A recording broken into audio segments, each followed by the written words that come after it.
আমাকে যারা ধরে না তারা ধর্মটা বুঝিবে কি করি। শ্রীমদ ভাগবত গীতা অধ্যায় 11 নং শ্লোক, যে যতমং প্রবদন্তে তাং ততৈব ভজাম্যহ।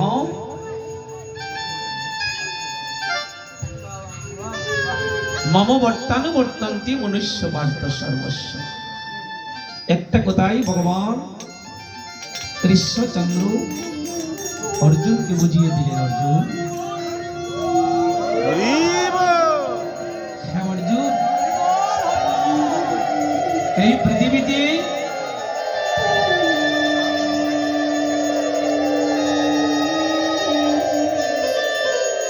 পৃথিবীতে যাহারা আমাকে বন্ধুরূপে ভালোবাসি আমি তাদের বন্ধু হয়ে যাব। যারা আমাকে পিতারূপে ভালোবাসি আমি তাদের পিতা হয়ে যাই। যাহারা আমাকে গুরুরূপে ভালোবাসি আমি তাদের গুরু হয়ে যাই। আমাকে যে যেভাবে ভজনা করি আমি তাকে সেভাবেই কৃপা করি।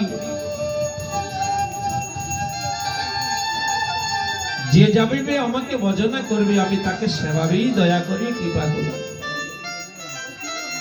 আমাকে কৃপা ভগবান কিভাবে করবেন গো? একটা কথাই তো বুঝিয়ে দিলেন পার্থ। যে যেভাবে ভজনা করি আমি তাকে সেভাবেই দয়া করি, কিন্তু আমি তো তাহার দয়াটা পাচ্ছি না। আর পাচ্ছি না বলে যে ধর্ম কর্ম সব দূরে চলে যাচ্ছে। অসাধনের চিন্তামণি বিধি মিলাইল জানি গড়াবড় দয়ার সাগর।